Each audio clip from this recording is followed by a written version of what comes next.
Hi everyone. This is a really impromptu video to get us all through the public relations project, which is the last thing that we have to do to complete this class. I want to remind you that you have all of the information on this. I'm going to send it to you again, and it talks about how you need to select a nonprofit Wartburg related organization, team, group, or cause. And even though we are scattered around the country and even the world in some cases, I still want this to be Wartburg related because you have access to websites and other information that will enable you to complete this project, okay? And then we're going to do a flyer, a brochure, and a PSA, and I'm going to kind of walk you through some of those things as we go through this short little video. So as I share the screen here and we talk about our public relations project, bear with me while I bring this up here just a second. So this is our Winter 2020 Public Relations Project. So let's talk first of all about the flyer. Now on the test, it asked you the difference between a flyer and a brochure. So remember that there are several ways in which you can create the flyer. Probably the easiest way is to simply go to MS Word, open up File, New, and there's a whole business template there. And in that, you can find examples of flyers, brochures, and newsletters, and all kinds of things that will come in handy. Those of you who have had art classes, if you want to use InDesign or anything of that nature, that's completely fine as well. Remember that the flyer is one side only, so if you're thinking about something hanging on the walls at Wartburg College, you're not going to be able to read the other side. So you're going to focus on this basically standard piece of paper and making it very attractive. One of the things to remember about the flyer is it has to be a time-specific event. Now, I understand this is kind of a problem for us because nothing is being planned, but whether you put something on there for the fall, late summer, or even something that has already happened, or in our case, even if you have to actually make something up, it's all about the design of the flyer at this point. We're not actually distributing these. I know a lot of the things that we're doing lately, I say, well, go ahead, even though we wouldn't do this in real life, which is not good practice, but for our purposes, it's about the design, okay? So if you have to make something up, it's okay. Think about what is going to catch the attention of a passerby. So if we're glancing at a poster on the wall, is that something that's going to get our attention and give us the information that we need? You really have to be careful about spelling, font, colors. If I were back in the office right now, I could grab a whole stack full of flyers that have things like Newman Auditorium spelled incorrectly.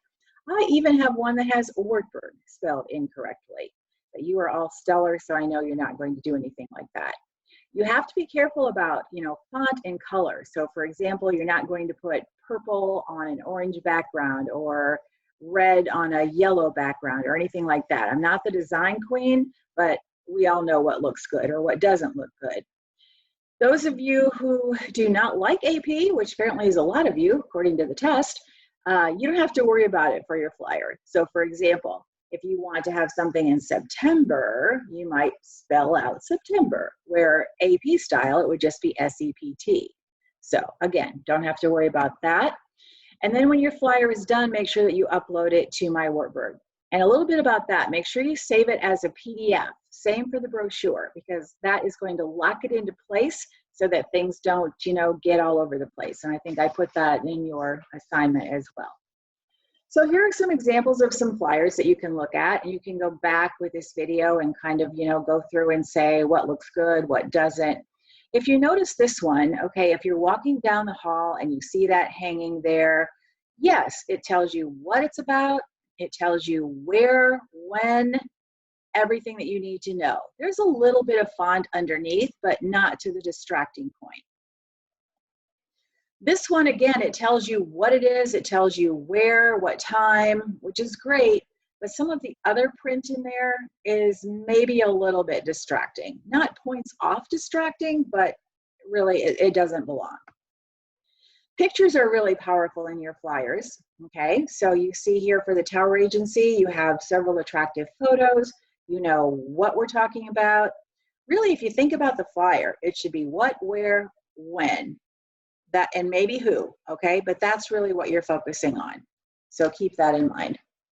If you look at this one, the holiday craft event, beautiful design with all of the little Christmas things in there. But if I wanted to know when this is going to be, I really would have to stop and take a closer look at that. So the date should be bigger, more emphasis on the date, because time specific is what this is all about. This one is actually genius in my opinion, because they even put scan codes on there that would take you directly to Facebook or Instagram or to get more information about the organization. So that's pretty cool. And I really like the design of this one. It has an attention-getting photo. If that doesn't catch your attention as you're walking down the hall, I really don't know what would, because the white on the blue, the big attention to the photo, it's all very powerful. So that's something that you can think about when you're designing yours. All right, so let's talk about putting the brochure together. So same template searches for the flyer. And you'll notice it can be as easy as swapping out the photos and swapping out your text and keeping the same design that they have on that template. So that's a possibility. Although, caveat here, I've had people turn in the brochure with the same text that came on the sample, and even sometimes the same photos. So you have to make sure that you have your own information incorporated into the brochure. Unlike the flyer, which is one piece of paper, this is folded, and generally it has, you know, more general information about the organization. So what are you about? How do you join? How do you, who do you contact? That kind of thing. Shelf life, when we talk about that, for example, if you were doing a brochure on the softball team in real life, you would have the softball team schedule, and that would be something that would have shelf life, because people would hold on to it. Oh, when's the next game? And so on. For our shelf life, it would probably be more about contact information for the organization, something that you want to have in the future. For the photos for your brochure, you can get them from a website. Again, this is not something that you do in real life, but for our purposes, you actually are an employee or a spokesperson for that organization. So for our purposes and for the brochure, it's fine to take photos from the website. Again, spelling, grammar, font. Usually, and I will be honest, the flyers don't generally have that many typos on them, because you have what, maybe 10, 12 words maximum, but the brochures do have more words in them. So you have to proofread very carefully, because you know that I will, right? So go through them. You don't want any mistakes in these. And then again, save it as a PDF and upload it to my Wordburg. So some examples of the brochures, and make sure that these are double-sided. You have to have something on both sides. Attractive photos, general information about the Earth Club, how to get involved in the Earth Club, what the Earth Club does. It all matches. It all flows very nicely together. Tower Agency, again, you know, you have some information about public relations, you have some photos, you have some text. One of the things about the brochure is knowing how to balance out the photos and the text. You don't want it to be too heavy in either one of those categories. If you'll notice this one for the Best Buddies, the design is carried over from the flyer that I showed you, which is a very effective way of managing a campaign. And again, general organization, some photos that pop. It's an attractive design. If you remember the scan from the flyer for Festiberg, same thing here, that's copied as well. And even though we talk about how you can have, you know, the trifold, there are creative things that you can do with that. So this is the bifold part, the photo scans across, this information scans across. This is another example of something that you would keep for shelf life if you wanted more information about that organization. All right, and then finally, let's talk about the video. So this is going to be something that will be a public service announcement. You're not advertising any kind of a product. It has general information. It's not really going to be about any time-specific event. So if you're thinking about, for example, Alliance or the International Club or Earth Club or anything you can think of, it's just what is it, some great photos of what they do and how you can be part of it. For the photos that you use in the slideshow, you can definitely get them again from your organization. You do not have to shoot video for this product. This really, and this has the information on the assignment as well, you can simply string some photos together through, there are many ways to do that, Movie Maker, iMovie, Google Slides, even PowerPoint has an option to do that. So don't make it harder than it has to be. Just go ahead and put it together. This is so much easier than the multimedia project, I promise. Music is important. If you do the video, perhaps not, but if you're putting slides together, then you definitely want to have some kind of a musical background to this.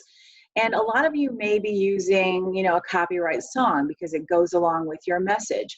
If you do that, just be forewarned, either the music gods will take it down, or you should probably take it down after it's graded, okay? But again, this is a up and down kind of project.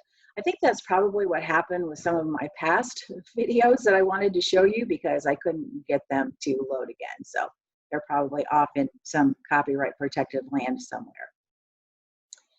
Remember that every PSA has to have a call to action. At the end, we have to know, what do you want us to do about this? How do we join? Where do we go to join? All of that. Because if you say Alliance is great, but then you don't tell me how to get involved, then it doesn't work. Or if you say Alliance is great, you should get involved, but you don't tell me how, that doesn't work. So I'll show you some examples of that in a second. This has to be exactly 30 seconds, and similar to the multimedia project, you will just upload it as a Word document with your YouTube link in it. So there will be 3 links, one to upload the flyer, one to upload the brochure, and one to upload your Word document where I can access your video link. All right, ready to look at a couple examples? Here's one on Dance Marathon, and it is simply a slideshow put together with music. So let's give it a watch.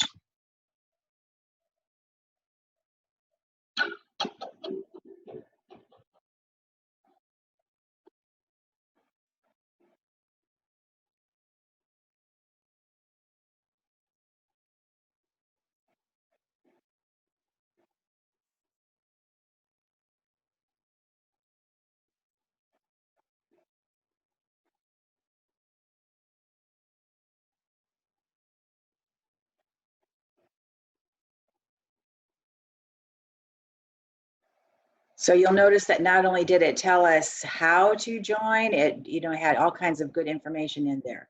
Maybe you want to do a video. Here's an example of that. This is for the Tower Agency.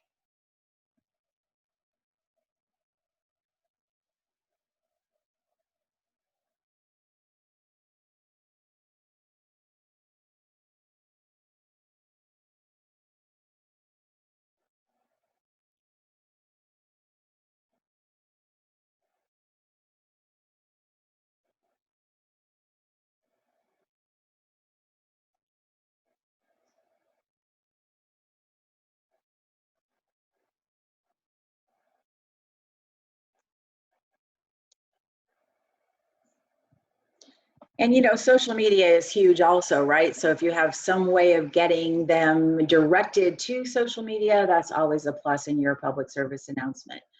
So bottom line is, all of this is due Tuesday, April 14th, all 3 components no later than 10:30. I am going to send this to you again, just in case you misplaced the original.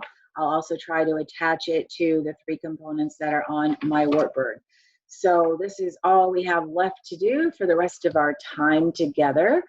I hope that everything is going well with all of you. Let me see if I can stop sharing here so I can come back full screen.